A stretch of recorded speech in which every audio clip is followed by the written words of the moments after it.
Head engineer humiliates laborer, unknowingly insulting the project owner.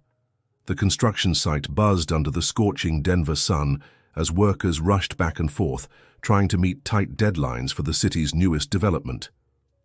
Tensions had been running high since the arrival of the new head engineer. On that particularly hot morning, everyone witnessed a scene that would spread like wildfire across the site. 29-year-old engineer Tyler Anderson pointed his finger in the face of old Richard, the 65-year-old laborer calmly sweeping the main yard. "Clean up this mess properly, old man. People like you should be grateful to still have a job at your age," he shouted, while other workers watched uncomfortably.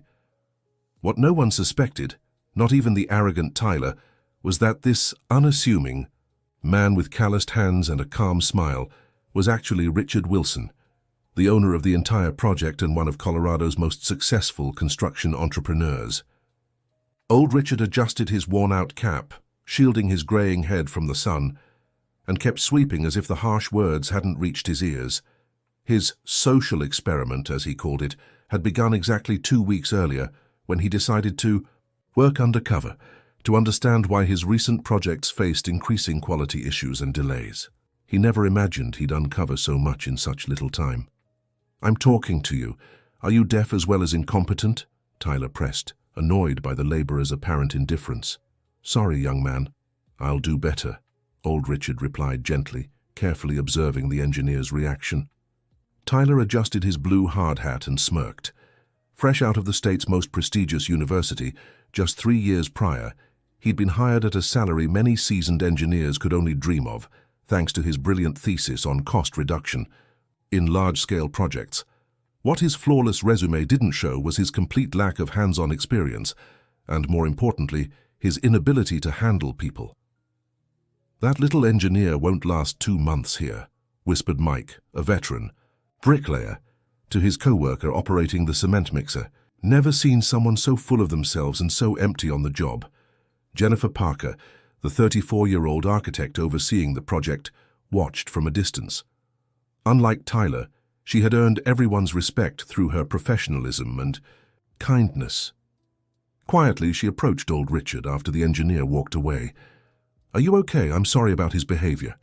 "Don't worry, dear.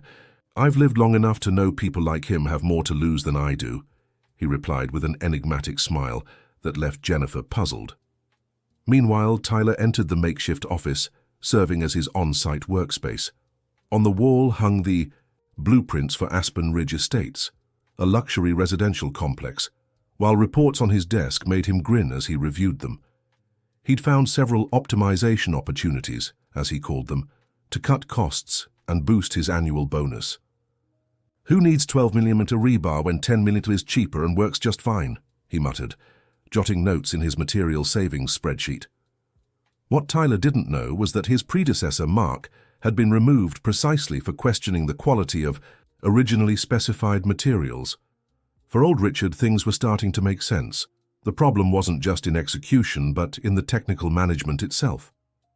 That afternoon, during the progress meeting, Tyler presented his brilliant ideas to speed up the schedule. "We can reduce the concrete curing time if we increase the number of workers for the next stages," he stated with absolute conviction. "That's not how it works, engineer," ventured Jimmy, the foreman with over 30 years of experience. "Concrete needs the right time to cure no matter how many men we put on the job." "Who here has an engineering degree?" Tyler cut in, raising his chin. "We'll proceed as I've directed. In fact, I want a full review of the team. Some people here are past retirement age." His gaze landed directly on old Richard, who was observing the meeting from a corner of the room as part of his job to keep the place clean. The disguised businessman simply made a mental note, struck by the young man's arrogance. Days later, the first problems began to emerge. A section of the first block structure showed premature cracks, exactly where Tyler had authorized, reducing the amount of rebar. The engineer's reaction was immediate. "Who was the incompetent that worked on this part of the structure?" he shouted, gathering the masons responsible for the area. "Is this how you do your jobs? No wonder you're stuck in this line of work, never moving up." Old Richard watched everything while sweeping nearby. He saw Tyler unfairly blame the crew, even though the problem had been caused by his own flawed technical decision. The disguised businessman discreetly photographed the cracks and noted dates and incidents in a small notebook he kept in his pocket. Jennifer, the architect, also began noticing troubling patterns. While reviewing reports, she spotted inconsistencies between what was being executed and the original plans. "Tyler, why was the waterproofing material for the foundations changed?"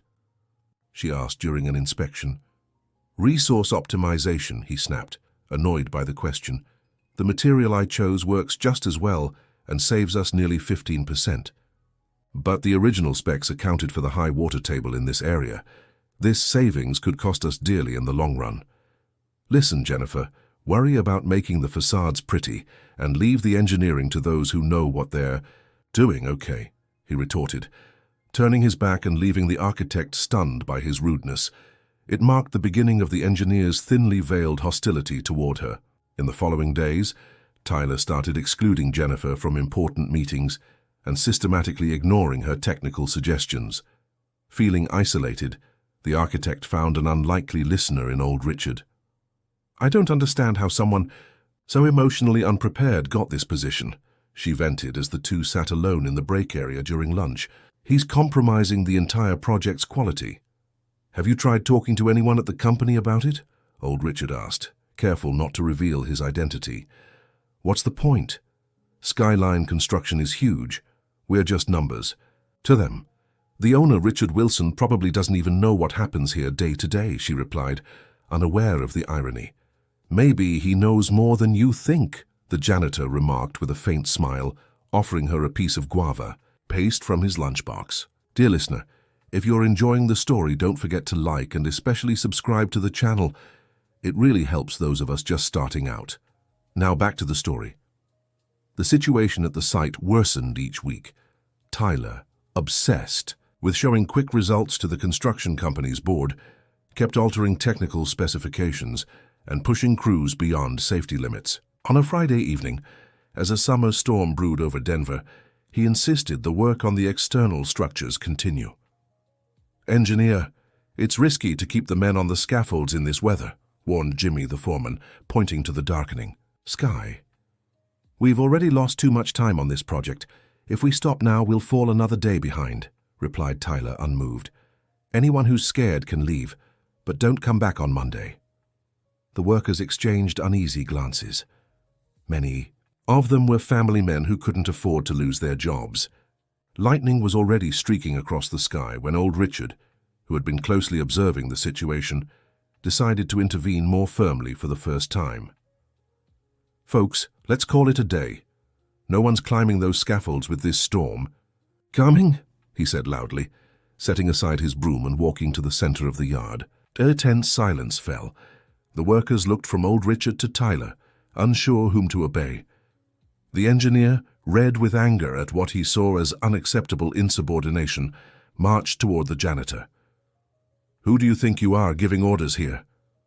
he shouted, jabbing a finger in old Richard's face. "You're just an old fool who can barely read. Get back to your broom before I fire you on the spot." The rain began to fall, first in heavy, scattered drops, then in a relentless downpour. The workers, seizing the distraction, started seeking shelter and storing equipment.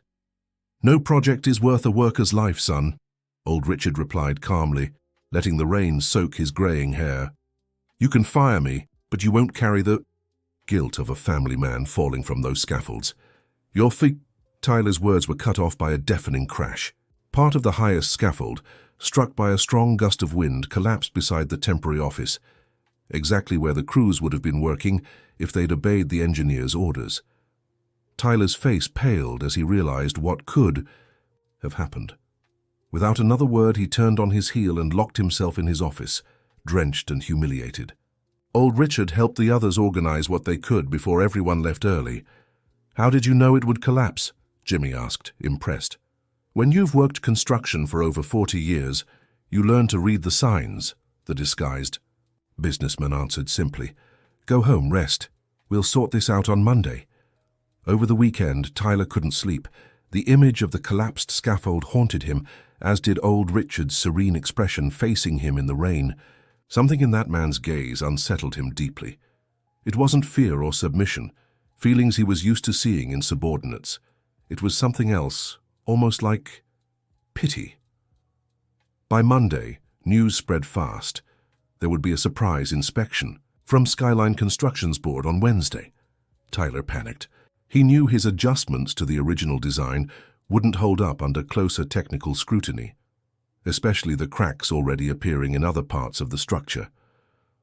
Desperate, he called old Richard into his office at the end of the day.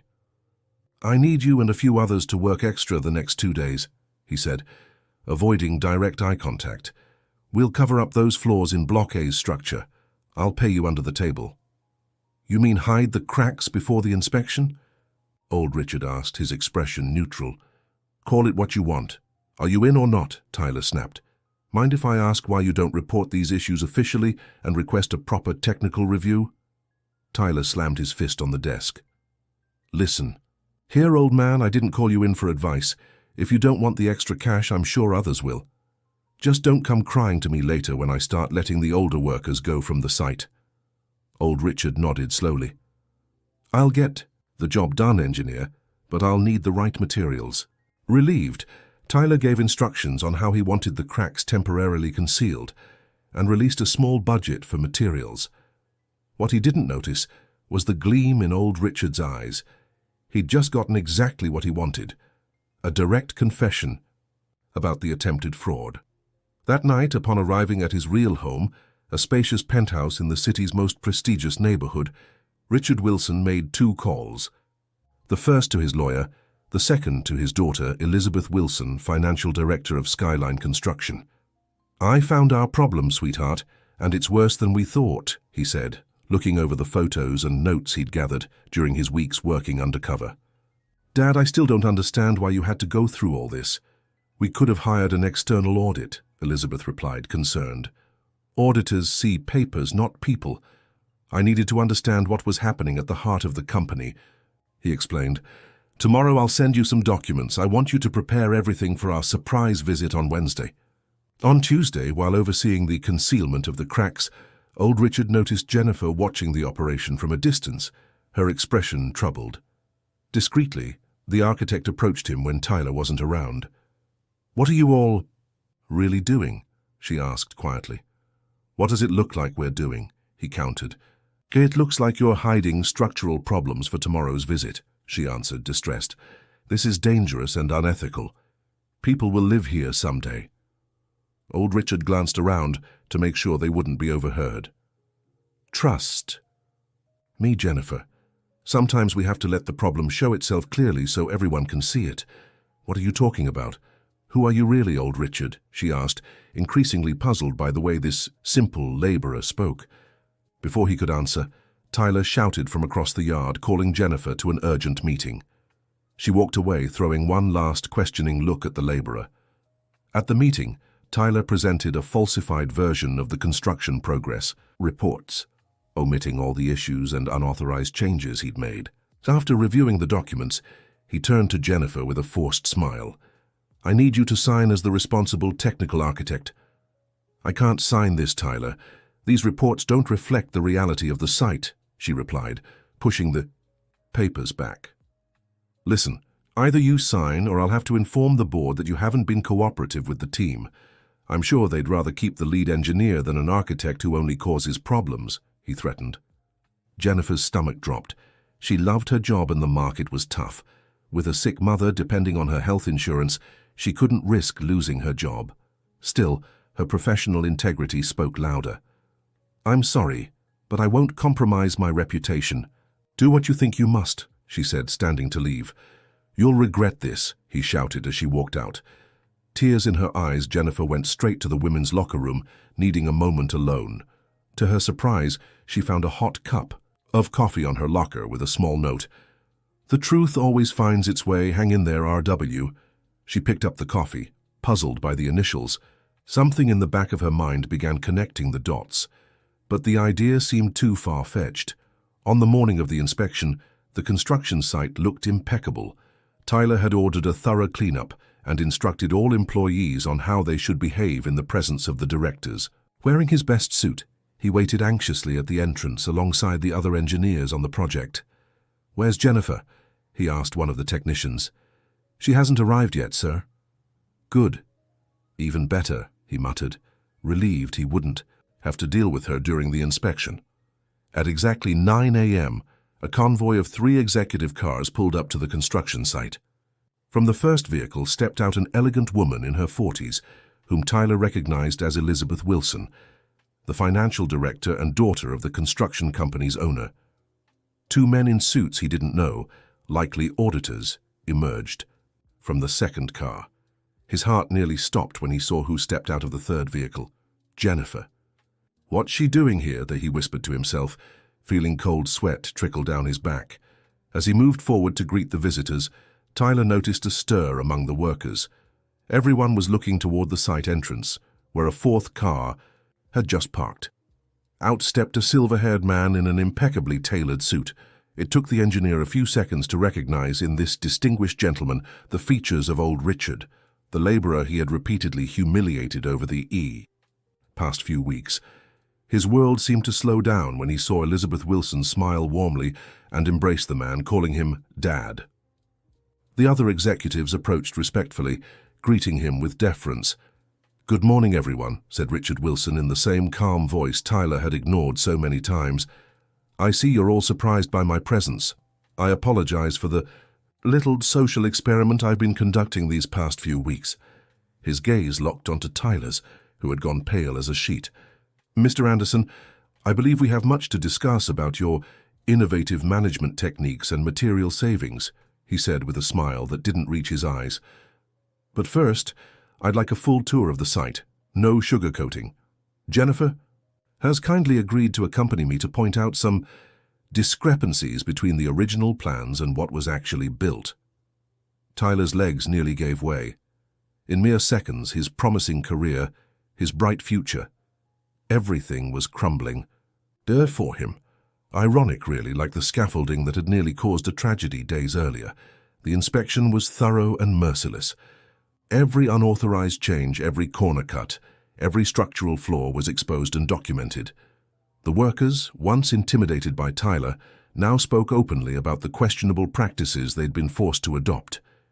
Jimmy, the foreman, produced a notebook where he'd recorded every time he'd warned the engineer about potential issues, only to be ignored. By day's end, Richard Wilson called a meeting with the entire technical team, Tyler included. The young engineer entered the conference room like a condemned man walking to the gallows, certain he'd be publicly shamed and fired. "Ladies and gentlemen, what we witnessed today is deeply troubling," Richard began, his voice grave. "This project, meant to be a symbol of Skyline Construction's excellence, has instead become an example of everything we should never do. We've compromised safety, quality, and above all, betrayed the trust of our clients and workers." His eyes fixed on Tyler. "Mr. Anderson, your actions have endangered not just this company's reputation, but the lives of dozens of workers, and potentially hundreds of families who would one day call these apartments home." Tyler bowed his head, bracing for the final blow, the public termination that would end his career in the industry. "However," continued Richard, surprising everyone, "I believe firing him would be wasting a valuable opportunity, an opportunity for transformation." Murmurs spread through the room. Jennifer looked at the businessman in shock. "You can't possibly be considering keeping him on after all this," she protested. "Not in his current position, certainly," Richard replied calmly. "I have a different proposal." Turning to Tyler, who now stared at him in confusion, the businessman continued, "You have technical knowledge, that's undeniable. What you lack is humanity and real-world experience. A construction project isn't built on perfect calculations alone, but on respect for those who build it with their own hands. My proposal is this. You'll stay with the company, but starting from the bottom." "What do you mean?" asked Tyler, his voice barely a whisper. "For the next 6 months, you'll work in every role on this site. You'll start as a laborer, then move to mason's assistant, rebar worker, carpenter, and so on. You'll earn the wage corresponding to each role. If you complete this period and truly learn the value of every professional on this team, you can return to engineering here, but under supervision for another 6 months. A stunned silence filled the room. Elizabeth Wilson was the first to break it. "Dad, Are you sure about this? After everything he did? I am, sweetheart. I built this company believing people can change when given the right path, he answered before turning back to Tyler. So, engineer, do you accept my challenge, or do you prefer termination? All eyes turned to the young man. With wounded pride but aware this was his only professional lifeline, Tyler replied quietly, I accept, sir. Excellent, said Richard, standing up. Tomorrow morning at 7 a.m. report to Jimmy. He'll be your direct supervisor. Oh, and you can hand me back the blue engineer's helmet. For now, you'll wear orange, like all the other beginners. Dear listener, if you're enjoying the story, don't forget to like and especially subscribe to the channel. It helps us newcomers a lot. Now continuing. The news of Richard Wilson's unusual decision spread quickly through the construction site and Skyline Construction's headquarters. Some applauded the businessman's wisdom in turning a negative situation into a learning opportunity. Others, especially the workers who'd suffered under Tyler's arrogance, were skeptical and distrustful. Do you really think he can change? Jennifer asked Richard as they walked through the site after the meeting. I don't know, my dear, but I believe everyone deserves a second chance, he replied. Besides, there's something about that young man, a determination that could be redirected for good. What will happen to the project in the meantime? You'll take over technical coordination, working directly with engineer Brian, whom I'm bringing from another branch. You'll conduct a full review of the project and implement the necessary corrections. Jennifer stopped, surprised by the offer. Me? But I'm just the project architect. An architect who had the courage to stand by her integrity even under pressure, he smiled. Exactly the kind of professional I need in leadership. The next morning, promptly at 7 a.m., Tyler arrived at the site. He wore simple jeans and a t-shirt, a far cry from the suits and dress shirts he usually sported. Jimmy waited for him, his expression a mix of curiosity and a certain satisfaction at seeing the arrogant engineer in this position. Good morning, engineer. Tyler, the foreman greeted, deliberately omitting the title. Let's begin your new gun journey.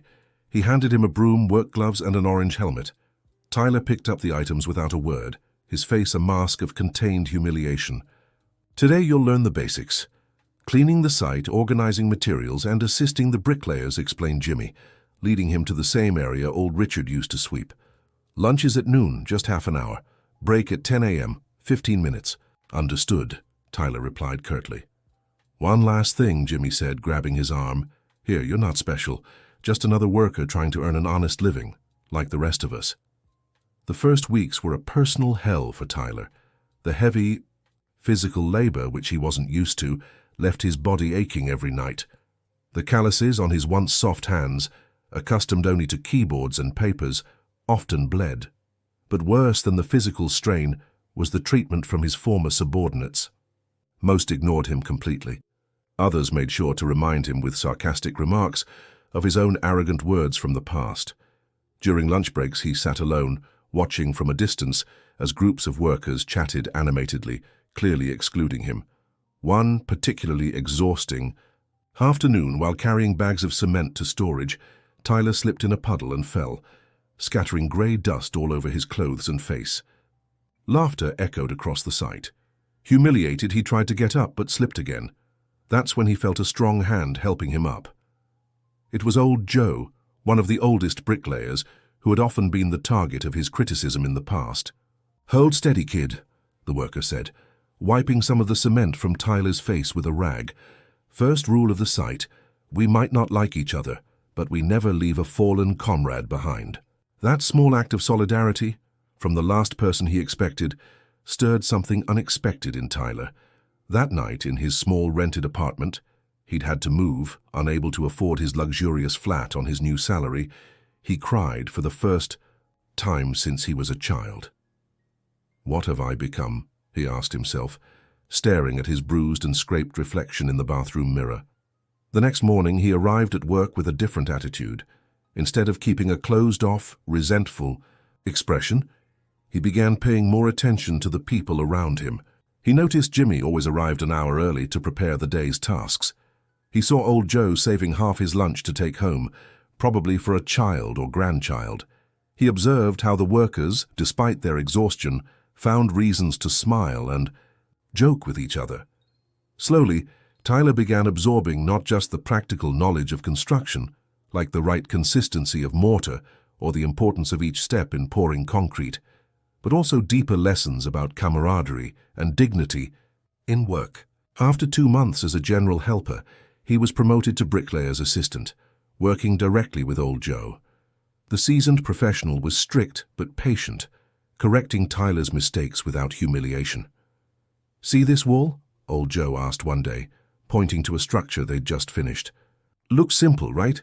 But when you realize a family will trust their lives to this work, every brick becomes a responsibility." Tyler nodded, understanding for the first time the true meaning of what, as an engineer, he'd treated as mere numbers. On a spreadsheet. The real transformation, however, happened because of Mrs. Betty. The 67-year-old woman worked in the site kitchen, preparing lunch for the crew. One day, Tyler found her quietly crying while chopping vegetables. "Mrs. Betty, is something wrong?" he asked, concerned. "It's nothing, son," she replied, quickly wiping away her tears. "Just an annoying ache in my joints that keeps me from sleeping well." "You should see a doctor," he insisted. "And miss a day of work? I can't, son. I have 3 grandchildren to raise after my daughter passed in the accident." That simple conversation weighed on Tyler's mind for days. An elderly woman with arthritis, standing for hours at work to provide for her family. And here he was with all his youth and health complaining about losing his privileges. The following week, on his day off, Tyler did something that surprised everyone. He showed up at the construction site with an orthopedic doctor, a friend from college, who volunteered to treat Mrs. Betty and other workers with similar issues, free of charge. Word of the demoted engineer's unexpected gesture spread quickly. For the first time in months, the workers looked at him with something beyond disdain or indifference. There was a flicker of respect growing there. Richard Wilson, who regularly visited the site unannounced, witnessed the scene from afar, the doctor attending to the workers, Tyler organizing the line, speaking respectfully to each one. A satisfied smile formed on his lips. Maybe his gamble wasn't so risky after all. The 4th month brought even more significant changes. Tyler was no longer an outcast among the workers. He started being included in conversation circles during breaks, invited to weekend barbecues. He learned about their daily struggles, the overcrowded public transport they took at dawn, the children they only saw while they slept, the dreams postponed by immediate needs. One afternoon, while helping assemble rebar for a slab, Tyler noticed something wrong with the delivered materials. "Joe, this gauge isn't what the project specifies," he said to the mason. "What do you mean?" old Joe asked, stopping his work. "These rebars are 10 mm, but the revised plans call for 12 mm in this section. It was one of the corrections architect Jennifer and engineer Brian implemented after the issues." Old Joe examined the material and nodded. "You're right. I'll let Jimmy know." "No need," Tyler said. "I'll talk to the warehouse clerk and check if there was a delivery mistake." Upon investigating, Tyler discovered the supplier had sent the wrong material, taking advantage of the new warehouse clerk's inexperience. Using his technical knowledge, he identified other irregularities in recent deliveries, potentially saving the company thousands of dollars, and more importantly, ensuring the construction's safety. When Jennifer heard about the incident, she was genuinely impressed. Finding Tyler in the break room, she sat across from him, the first time they'd spoken since the fateful inspection. "I heard you averted a big problem today," she said without preamble. Tyler shrugged, embarrassed. "Just did what anyone would do." "No, Tyler. Not everyone would have the technical knowledge to spot the issue or the integrity to point it out, knowing it could delay the schedule." She paused, studying the evident changes in the former engineer. His once smooth face now had stubble, his hands were calloused, and his eyes had lost that characteristic arrogance, replaced by something like a mix of humility and determination. "You've changed," she observed. "Life has an interesting way of teaching us, doesn't it?" He replied with a tired smile. "How's the revision project going?" "Moving along well. We're fixing the adjustments you made one by one." "I was a complete idiot, wasn't I?" he admitted, surprising her with his frankness. I put my ego and ambition above everyone's safety. Jennifer didn't respond immediately, studying the man before her, who seemed so different from the arrogant engineer she'd first met. What matters is that you seem to be learning, she finally said. And that's more than can be said for most people. As the 5th month approached, a new challenge arose. A young supervisor, recently hired by the construction company for another role, began treating the older workers with the same contempt Tyler had shown in the past. During a routine inspection, the supervisor harshly criticized an elderly laborer's work using humiliating words. "This is child's play and you can't even get that right. People like you only slow down the schedule," the supervisor shouted as other workers watched uncomfortably. Tyler, working nearby, felt something twist in his gut at those words much like the ones he'd once used against old Richard months before. Without a second thought, he stepped toward the scene. "Excuse me," he interrupted, positioning himself between the supervisor and the older man. "I think there's been a misunderstanding." "And who are you to butt in?" the supervisor snapped, annoyed at the interruption. "My name is Tyler. I work here. And this man you're humiliating is old Sam, who's been in this business for over 40 years. He's built more solid structures than you've probably ever set foot in." The supervisor, taken aback by the confrontation, took a step back. "Listen here. I don't know who you think you are. I'm someone who learned that respect doesn't come from the title we hold, but from how we treat people, no matter their position," Tyler replied firmly. "And if you haven't learned that, yet maybe you're in the wrong company." A stunned silence fell over the site. The workers watched in awe at the change in the man who had once treated them the same way. The supervisor, unsure how to respond, walked off muttering vague threats. Old Sam looked at Tyler with gratitude in his eyes. "Thank you, son. No one's ever stood up for me like that." "Just paying back what I've learned from all of you," Tyler answered, placing a hand on the older man's shoulder. "Now let's get back to work before he actually finds a reason to fire us." What Tyler didn't know was that Richard Wilson had been watching from a distance. The businessman smiled, satisfied. His experiment was yielding deeper results than even he had expected. That afternoon, Richard called Elizabeth into his office at the construction company's headquarters. "I need you to prepare the paperwork for the next phase of our special project," he told his daughter. "The engineer Anderson?" she asked, surprised.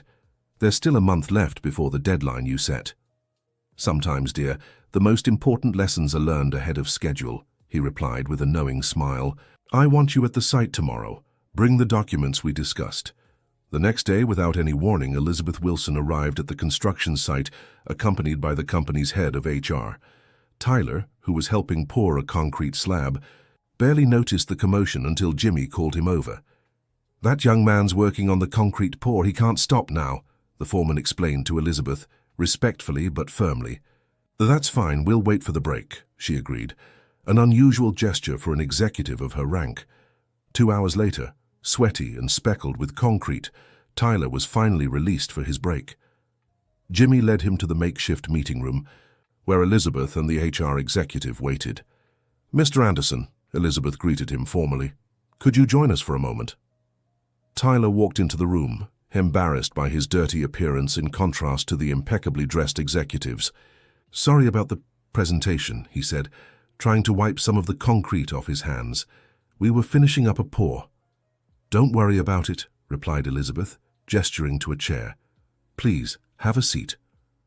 The young man obeyed, intrigued, and a little apprehensive.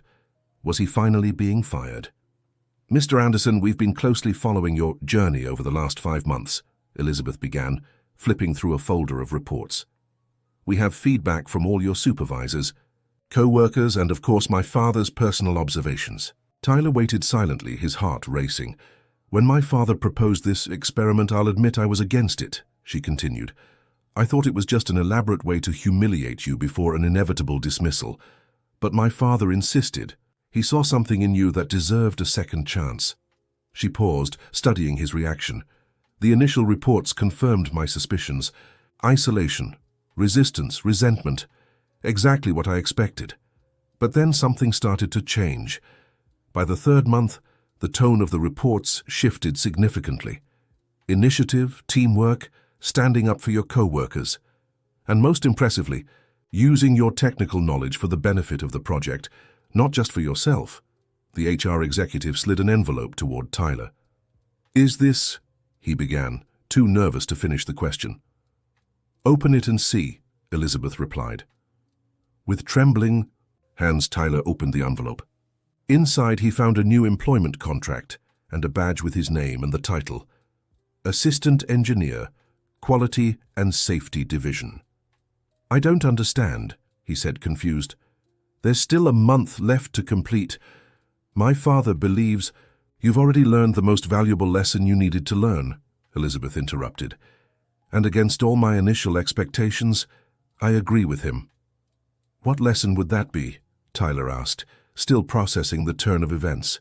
"That a good professional isn't defined just by technical knowledge, but by the ability to value and respect every person involved in the process," replied a familiar voice from the doorway. Richard Wilson stepped in, smiling. Unlike his daughter, he was dressed simply, almost like the days he had posed as a laborer. "Mr. Wilson," Tyler exclaimed, quickly standing up. "Please stay seated," the businessman said, taking a seat at the table. "I still have a few conditions for your new role." Tyler nodded, sitting back down. "First, you'll work alongside Jennifer and Brian. They'll need to trust you, and that will take time and consistent effort on your part. Second, half your annual bonus will go toward improving worker well-being on the site. And third," Richard leaned forward, "I'll still be watching. One slip up, one return to that arrogance, and you're out of the company immediately. Understood?" "Yes, sir," Tyler replied seriously. "May I add one more condition?" Richard raised his eyebrows, surprised. "What would that be?" "I'd like to keep working hands-on at the site at least one day a week," Tyler said, surprising everyone in the room. "I think it'll help me stay grounded and keep learning from the people who actually build." A broad smile spread across Richard Wilson's face. "That, young man, is exactly the kind of attitude I was hoping to hear," he said, extending his hand. "Welcome back. Or rather, welcome for the first time to the real Skyline construction." That afternoon, as he left the meeting, Tyler passed through the break room where several workers were having lunch. A momentary silence fell over the place when they noticed his presence, now accompanied by Elizabeth and Richard. Everyone had spotted the new badge on his chest and wondered what it might mean. Old Joe was the first to stand, walking over to Tyler. "So, engineer again?" he asked, with an unreadable expression. "Assistant engineer," Tyler corrected. "I still have a lot to learn, especially from professionals like you, Joe." The old mason studied the young man's face for a moment, as if searching for any trace of his former arrogance. Finding none, he broke into a wide grin and extended his calloused hand. "Welcome back, kid. This time, looks like the concrete set right." A wave of laughter spread through the break room, easing the tension. One by one, the workers came over to greet Tyler, no longer as the arrogant engineer who had been demoted, nor as the fellow laborer they'd learned to accept, but as a bridge between two worlds that rarely spoke as equals. Old Richard, watching the scene, felt a satisfaction that went far beyond the financial results his company could generate. That single project had become something much bigger than a real estate venture. It had turned into a laboratory of humanity where people were relearning to see each other's worth. That night, as he drove home in his modest car, he'd sold the old one to pay debts during the months with reduced pay. Tyler reflected on the extraordinary journey he'd lived. He remembered the arrogant young man who had arrived at that site 6 months earlier, believing a degree and a managerial title made him superior to others. He smiled, thinking how life had played a trick on him, or rather how a wise businessman disguised as a laborer had taught him the most valuable lesson of his career. A lesson no university could offer, about the true meaning of building. Not just structures of concrete and steel, but bridges between people. The next day, arriving at the site promptly at 7 a.m., a habit he'd kept even after the promotion, Tyler found Jennifer reviewing blueprints in the technical office. She greeted him with a nod, still maintaining some professional distance. "So, assistant engineer," she said, testing out the new title. "Ready for your first day in the new role?" "Actually, I'm a little nervous," he admitted honestly. "It's easier to carry bags of cement than to earn back people's trust." Jennifer smiled, appreciating his candor. You know it won't be easy, right? A lot of people here still remember the old Tyler. I know, and I don't expect them to forget, he replied. I just hope with time they'll see that person doesn't exist anymore. The architect nodded, handing him a folder of documents. Here's your first task. We need to review all the safety protocols. Given your recent experience in every role on site, I think you'll have valuable insights to offer. Tyler accepted the folder, recognizing the gesture for what it truly was. A chance to use his transformative experience to make a difference. It wasn't just technical work, it was an opportunity to protect the people he'd worked alongside. Thank you, Jennifer, not just for this, but for standing your ground that day when I refused to listen to your warnings, he said. If everyone had your integrity, maybe I wouldn't have had to learn the hard way.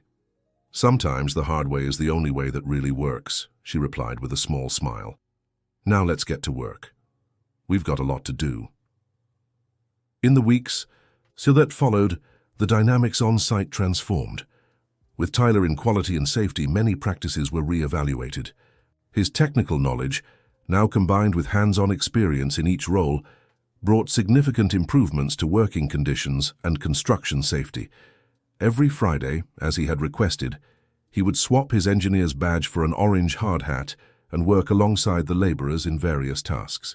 This not only kept the reality of the job site fresh in his memory, but also broke down hierarchical barriers, showing that there was no inferior or superior work, just different roles toward a common goal. On one such day, while helping install window frames, he received an unexpected visit. Richard Wilson approached, dressed in simple clothes similar to those he wore during his disguise as a laborer. "How's it going, engineer?" the businessman asked, observing the ongoing work. "Very well, Mr. Wilson," replied Tyler, stepping down from the ladder where he had been working. "We're implementing that job rotation system I suggested. It's working even better than we expected.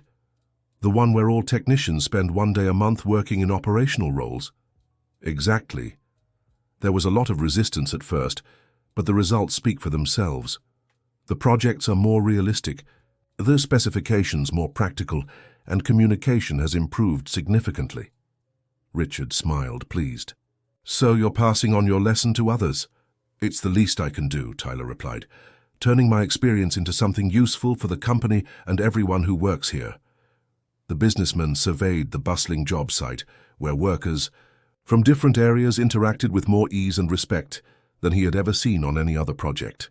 "You know, Tyler, when I started this experiment, I had just one simple hypothesis, that experiencing others' work makes us humbler and more efficient, but what happened here went beyond my expectations." "How so?" "Look at this project. Productivity has increased by 30% in the last quarter. Workplace accidents have dropped to almost zero. The quality of execution is flawless, and most impressively, employee turnover has drastically decreased." Tyler nodded, familiar with the numbers.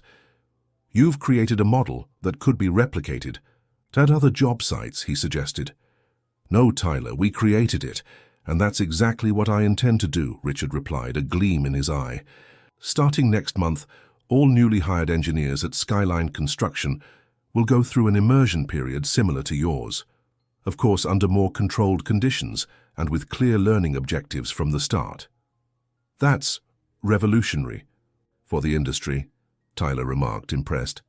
"We're just reminding the corporate world of something it forgot, that companies are made of people, not job titles," Richard answered. "And you, young man, unknowingly became the prototype for this new model." Tyler felt a wave of emotion as he grasped the meaning of those words. His journey of humility and learning hadn't just been for his personal redemption, it would be the starting point for a much greater transformation. "Thank you, Mr. Wilson, for not giving up on me when I had already given up on myself." The businessman placed a hand on his shoulder in a fatherly gesture. "Everyone deserves a second chance, Tyler. What's rare is seeing someone make the most of it as well as you have." Dear listener, if you're enjoying the story, take a moment to like and especially subscribe to the channel. It helps us a lot as we're just starting out. Now continuing. 3 months later, Aspen Ridge Estates was nearing completion. What had begun as a troubled project had become the best executed development in Skyline Construction's recent history.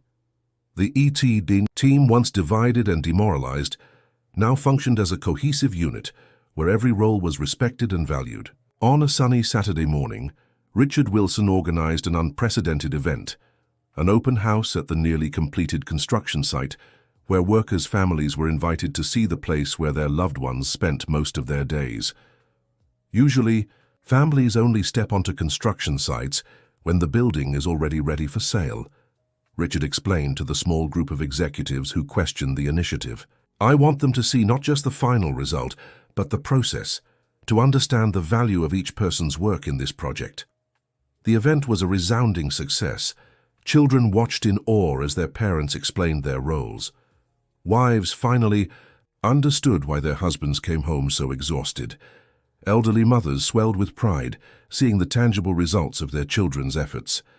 Tyler, who was helping guide visitor groups through the site, paused when he noticed a woman around 70 years old, carefully studying the building's structure. "Can I help you, Mum?" he offered, stepping closer. "I'm just admiring," she replied with a serene smile. "My husband was a bricklayer, you know, worked in construction for over 40 years. He always said a good building is like a good life. It needs a solid foundation and each floor well built to support the next."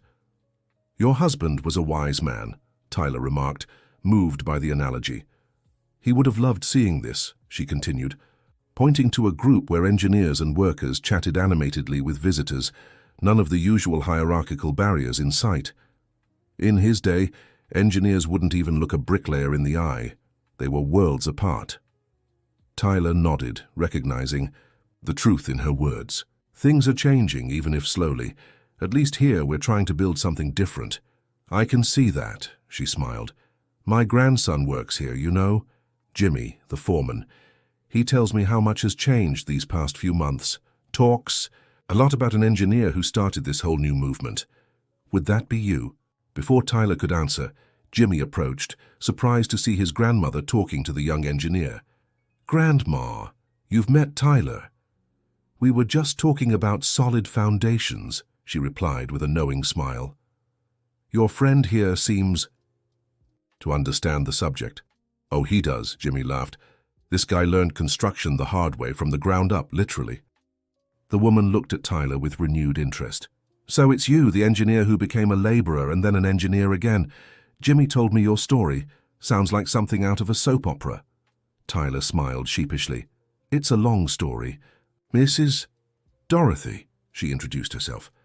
"And long stories are always the most interesting, son, especially when they have a good ending." "This one isn't over yet," a familiar voice interjected. Richard Wilson joined the small group, greeting Mrs. Dorothy respectfully and shaking Jimmy's hand warmly. "Actually," the businessman continued, turning to Tyler, "I'm here to officially invite our young engineer to the next chapter of this story." "Next chapter?" Tyler asked, intrigued. "As you know, we're implementing the immersion program for new engineers across all our projects," Richard explained. "And I need someone to coordinate this program nationally, someone who's lived the experience and understands its importance. Someone like you." Tyler was momentarily speechless, processing the weight of the offer. "You're offering me the Talent Development Directorship at Skyline Construction," Richard finished, "a position created specifically to ensure what happened at this site isn't an exception, but becomes the standard for our company." Mrs. Dorothy clapped discreetly, while Jimmy gave Tyler a few pats on the back as he still tried to process the offer. "I don't know what to say, Mr. Wilson," he finally stammered. "Say yes," the businessman smiled, "and start changing not just Skyline Construction, but potentially the entire construction industry in the country. What you've learned here is too valuable to be limited to just one project." Tyler looked around at the site full of families, exploring the behind-the-scenes of a major construction. He saw Jennifer explaining aspects of the architectural design to a group of curious children. Old Joe proudly showing off the flawless masonry to his wife and kids. Mrs. Betty, now recovered from her joint pain thanks to proper treatment, serving coffee and cake to the visitors. In every face, an expression he had learned to value above any structural calculation or optimized schedule: dignity. The dignity of those who know their work matters, no matter their position. "I accept, Mr. Wilson," he said at last, his voice firm. "It would be an honor to help spread what I've learned here." "Excellent," Richard exclaimed, pleased. "We'll start with a grand opening event for this development next week. I want you to be one of the keynote speakers sharing your journey." "My journey?" Tyler asked, suddenly uneasy. "You want me to talk about how you arrived here arrogant, got demoted to a laborer, and rediscovered the true meaning of being an engineer?" Richard finished with a smile. "Exactly. Real stories of transformation are the best instrument for change I know." Before Tyler could voice his doubts about publicly sharing his story, Mrs. Dorothy intervened with the wisdom of the elderly. "Young man, never be ashamed to tell how you fell and got back up. That's how others learn to rise too." The following week, the grand opening ceremony for Aspen Ridge Estates took place in style. Local officials, industry press, and potential buyers filled the space set up in front of the completed development. The inauguration plaque, covered in golden fabric, awaited its solemn unveiling. Richard Wilson opened the ceremony with a speech about the importance of construction for the country's development, not just economically, but socially. He spoke about dignity in work, respect for all roles, and the need to break hierarchical barriers for a common goal. "Today we're not just opening another development," he concluded, genuine emotion in his voice. "We're opening a new way of building where human value is as fundamental as concrete and steel." And to better explain this philosophy, I invite to the stage someone who lived this transformation firsthand, our engineer, Tyler Anderson. Amid polite applause from an audience unaware of the story behind the name, Tyler stepped onto the stage. He wore a well-tailored suit, but kept the simple leather bracelet old Joe had given him on his wrist, a constant reminder of his journey. "Good afternoon, everyone," he began, adjusting the microphone. "My name is Tyler Anderson, and I'm a civil engineer, but I wasn't always the engineer I am today." With moving sincerity, Tyler told his story. He spoke of the arrogant young man who arrived at the site believing his degree made him superior to others. He described, without sparing himself, how he treated workers with contempt and altered designs just for personal recognition. He recounted the day he publicly humiliated a laborer who was, in fact, the company owner. And finally, he shared his journey of redemption, learning every role from the ground up and rediscovering the value of every professional in construction.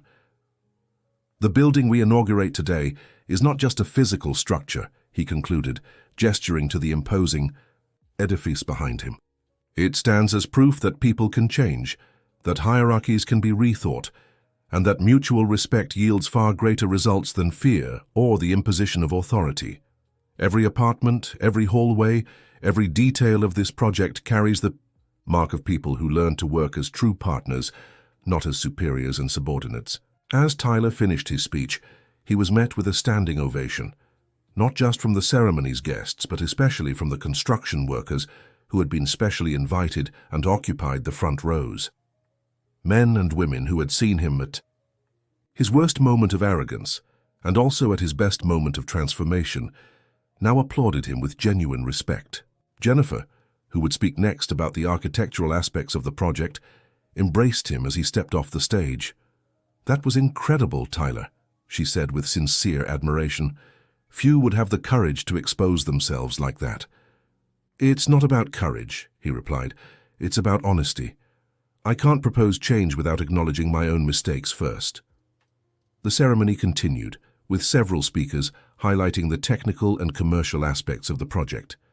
Finally, the solemn moment arrived for the unveiling of the inauguration plaque. Richard Wilson invited to the stage not only the directors and executives, as would be traditional, but also representatives from every professional group that had worked on the project. Masons, laborers, electricians, plumbers, steelworkers, carpenters. Side by side, engineers and workers, architects and assistants, all united for this symbolic moment. When the golden cloth was pulled away, revealing the commemorative plaque, a surprise awaited everyone present. Beneath the formal name of the project and the inauguration date, there was an unusual inscription, dedicated to every man and woman who lent their hands, their sweat, and their knowledge to raise this structure. From the laborer to the engineer, from the assistant to the architect, all equally essential. Discreet tears could be seen in the eyes of many workers, publicly recognized for the first time as vital contributors, not just replaceable labor. Old Joe, the seasoned mason who had taught Tyler so much, couldn't hide his emotion upon seeing his name among those honored on a special panel near the main entrance. After the ceremony, as guests toured the decorated apartment and enjoyed cocktails, Tyler found a moment to speak privately with Richard Wilson. "Mr. Wilson, I have a question that's been on my mind from the beginning," he said, after thanking him once more for the chance at redemption. "Why did you believe in me? Why didn't you just fire me that day when you found out what I was doing?" The businessman smiled, gazing past Tyler toward the city skyline, stretching out from the top floor of the building where they stood. No, Tyler. When I started in this business over 40 years ago, I was a lot like you," he revealed, to the younger man's surprise. "Arrogant, full of certainties, treating others as inferiors. Thankfully, I had a mentor who, instead of firing me, taught me a lesson I never forgot." "You went through something similar?" Tyler asked, incredulous. "Not exactly the same, but yes. I was made to work for a month in every department of the small construction company where I started, including cleaning porta potties." Richard laughed. "My mentor said you can't lead what you don't understand, and you can't understand what you haven't experienced. And you decided to pass that lesson forward," Tyler concluded, finally understanding. "With one key difference," Richard added. "My mentor did this as a one-time thing, for a single problematic employee. You're turning that experience into an institutional program that will affect generations of engineers. What was an individual lesson is becoming a movement for change." Tyler felt the weight of the responsibility he was taking on, but also the privilege of being able to positively impact the future of so many professionals, and indirectly, all the workers who would interact with them. "I'll do my best to honor this trust, Mr. Wilson," he promised with conviction. "I know you will," replied the businessman, placing a hand on his shoulder, "because now you understand the true formula for success. It's not just perfect calculations or premium materials that make a building stand the test of time, but the respect and dignity with which every part is built. And as you said in your speech today, we build structures to shelter lives, but in the process we rebuild ourselves," Tyler quoted. The businessman smiled, pleased to see his words had been understood in their deepest essence. 6 months. Later, the Skyline Comprehensive Development Program, conceived by Tyler and fully supported by Richard Wilson, was being implemented across all of the construction company's projects nationwide. Young engineers went through a 3-month period, experiencing different roles on site before taking on management responsibilities. Veteran technicians served as mentors, sharing not just practical knowledge, but wisdom accumulated over decades in the profession. The initiative began attracting attention from industry media and other companies in the sector. At a national civil engineering conference, Tyler was invited to present the program's preliminary results. "We've recorded a 73% reduction in workplace accidents, 42% less rework, and an average 28% increase in overall productivity," he reported to an attentive audience of business leaders and academics. But the most impressive result isn't in the numbers, it's in the workplace culture. For the first time in decades, laborers and technicians feel like part of the same team, with shared goals and mutual respect. A reporter from the industry's leading magazine asked with obvious skepticism, "Isn't this just an isolated case from a company that can afford expensive human development programs? How could smaller construction firms implement something similar?" Tyler smiled, having anticipated that question. "The financial investment is minimal, almost negligible compared to the return. What we're proposing isn't an expensive program, but a shift in mindset.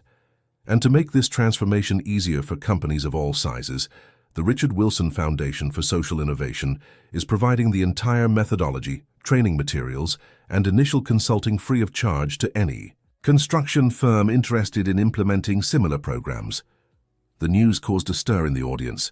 One of the country's largest construction companies had not only revolutionized its way of working, but was willing to share its findings with the market.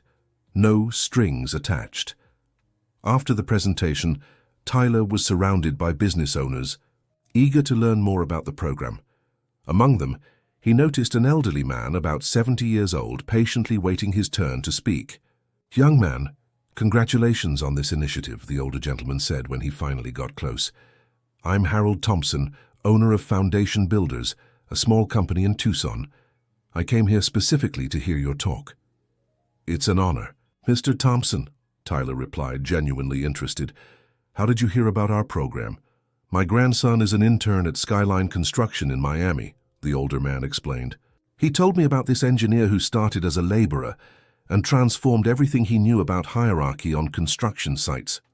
I'll admit, I thought he was exaggerating until I read the magazine article and decided to see it for myself." Tyler smiled, moved by the story. "And what did you think?" "That I've been wrong for 50 years, the older man replied with surprising humility. "I always believed strict discipline and clear hierarchy were the only way to run a job site. Now, I see there are other paths. As my father used to say, it's never too late to learn something new."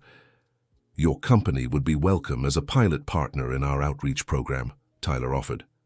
"That's exactly what I came to ask," the man confirmed, a youthful spark in his eyes. "This old dog is ready to learn new tricks." That night, back at the hotel, Tyler found a message from Richard Wilson asking him to call, no matter the hour. Concerned, he dialed immediately. "Tyler, how did the presentation go?" The businessman asked, an unusual excitement in his normally reserved voice. "Better than we hoped, Mr. Wilson. 27 construction companies showed concrete interest in implementing the program, including 3 of the largest in the country." "Excellent, excellent," Richard exclaimed, "but I called for another reason. I just got confirmation. We've been nominated for the National Award for Social Innovation. The ceremony is next month in Washington, D.C. Tyler sat on the hotel bed, stunned.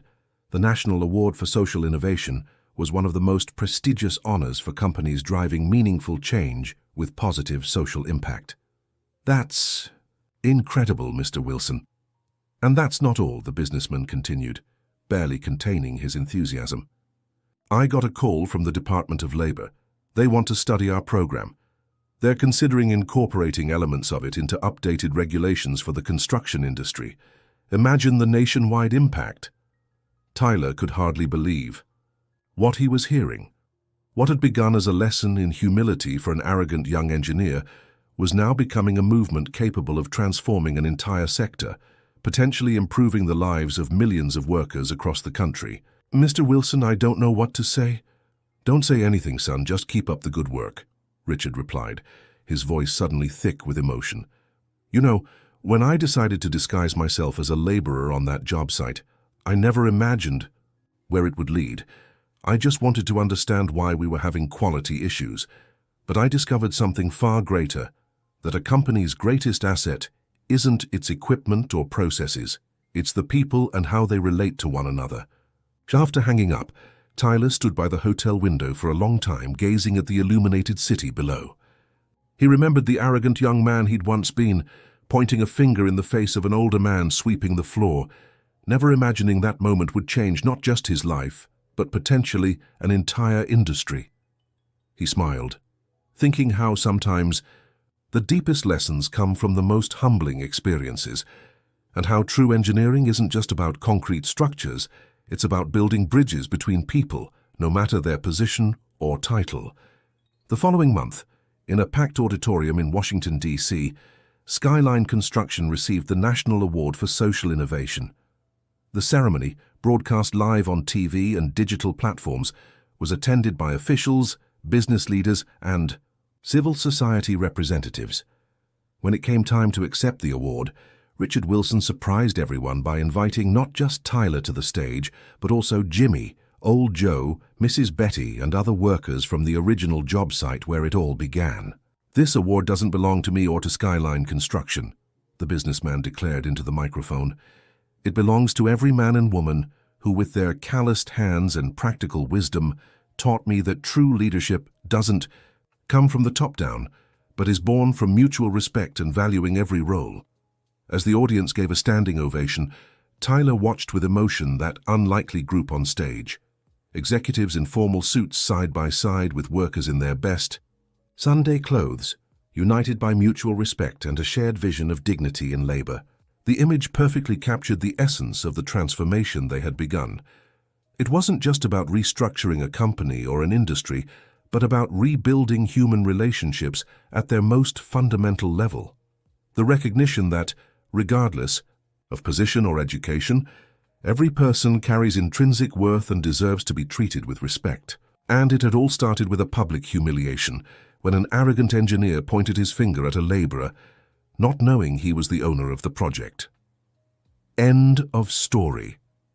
Dear reader, your opinion is a gift to us.